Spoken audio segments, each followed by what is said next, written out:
So forgive me for this, but we have to be serious for a minute or two. The obvious question is this is the most difficult period that any of us, in the broadest sense, have experienced. You know, this is a wartime of a different type. We don't have tanks rolling down the street, which actually makes, thank God, which actually makes it more difficult in certain respects. All of the difficulties of us just bringing this meeting together. But this has been a real pressure for you people, everybody in business. How have you managed throughout this? I think you probably understated it, Paul. I think COVID, we've got nothing to compare it against because nothing like this has ever happened before. And I think our experience so far in what's happened and what's occurred so far, I think we've tried to manage the situation as nimbly, as quickly, as positively as we can with the uncertainty moving forward that we don't know. We still don't know today what uncertainty exists.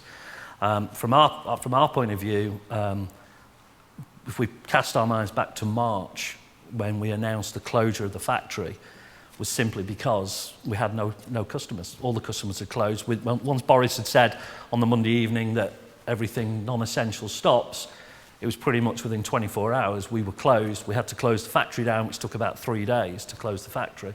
And then we were in this completely uncertain future of week by week under lockdown, which was 7 weeks for us. I think the industry was talking, we were still talking to the customers, all the directors were talking informally to customers and trying to understand and estimate when did we think things were going to or likely to change and when we could start to come back. But you know, the industry chose to come back at the beginning of May. It was very bumpy at the beginning of May.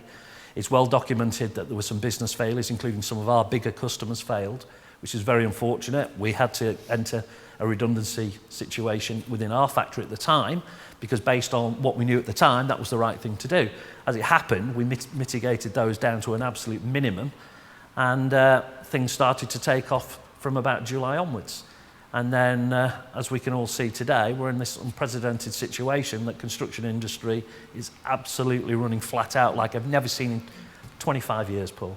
25 years, I've never seen it as busy. The demands, the supply chains are stretched. So I think we've managed it. Especially refurbishment at every level.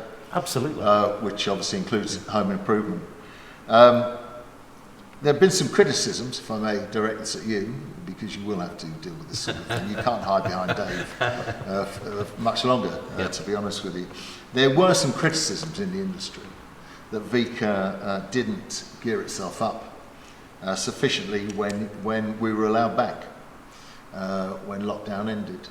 What do you have to say about that? I think that the reality is that what everybody was coming back to was entirely unknown. I mean, we wouldn't be unusual in the fact that we were looking at, as Dave says, we came back in May. And, you know, what was our expectation of what demand would look like? And, you know, our planning assumptions were certainly lower than the reality became. But we had to be responsible in terms of how we came back. We had to, of course, ensure the environment was right for our people. But you know, the really important thing was that we came back in a controlled way, and then we were able to be responsive to demand as it continued to build.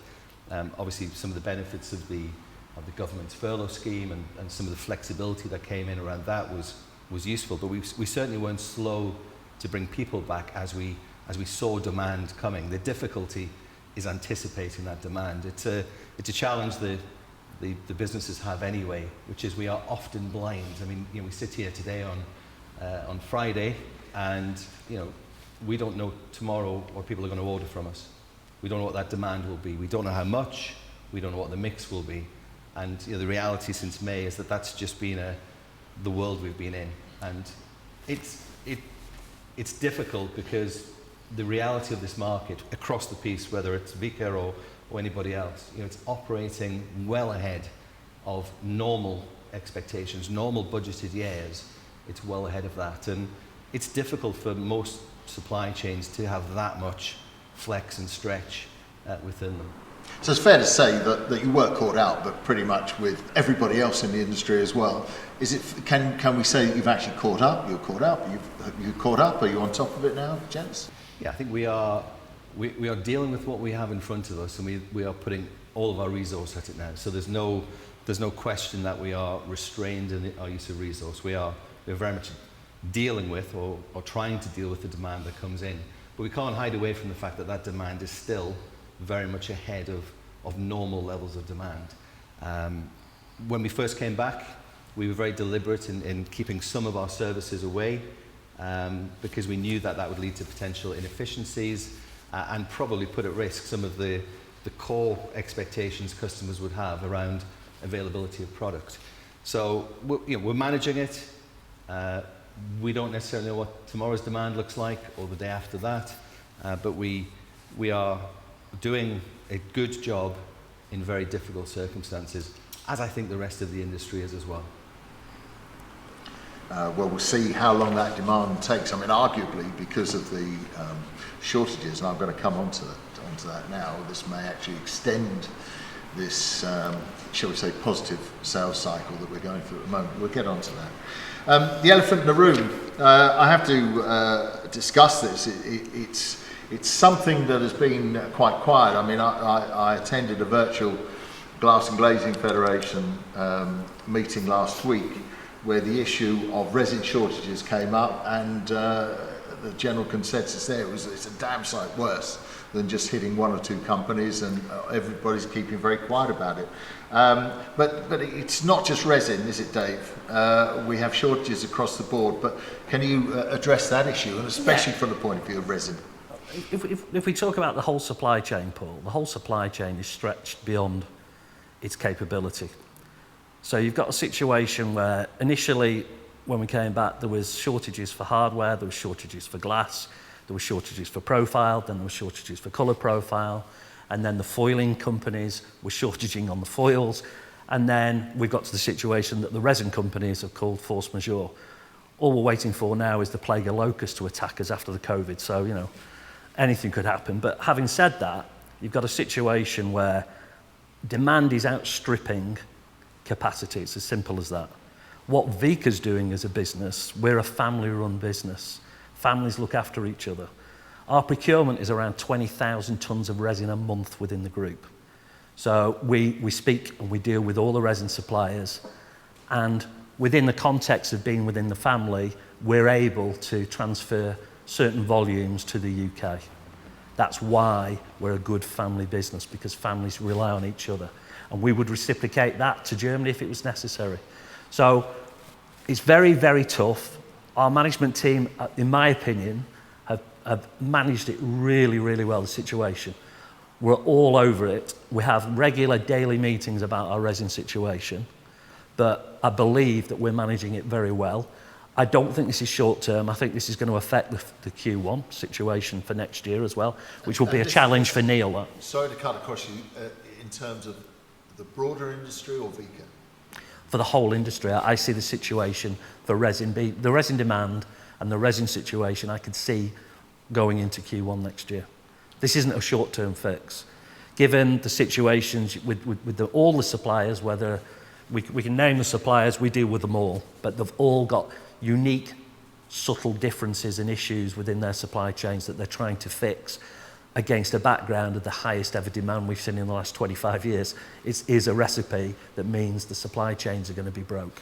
So the claims out there from one or two companies that everything's fine, they've got full output, no restrictions whatsoever, is that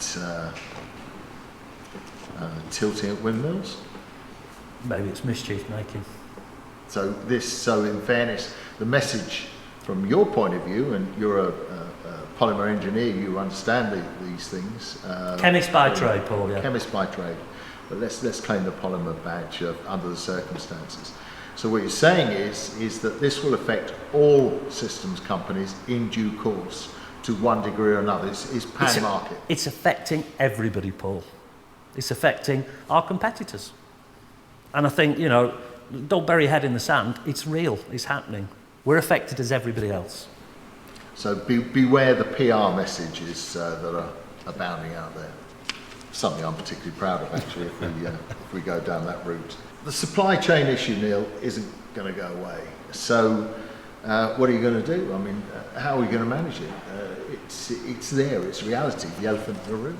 Yeah, I think, as Dave says, a large part of it is continue to get some of the benefits we already get. We're part of a family-owned business. Family looks after each other. So, continue to work in that way, and don't take it for granted, but, recognize it probably gives us a slightly unique situation.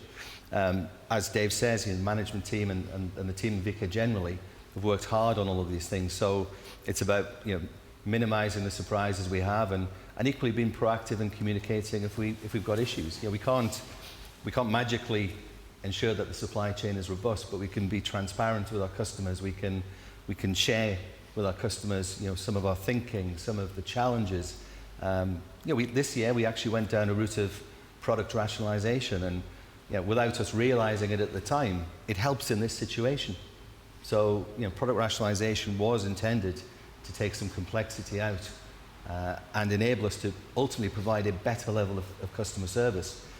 And right now, we have to believe that has also been a factor in us being able to kind of come through this period relatively okay when compared to the challenges that are there. And I think, Paul, what's been interesting, if there was one good thing about COVID, we've got very, very close to our customers.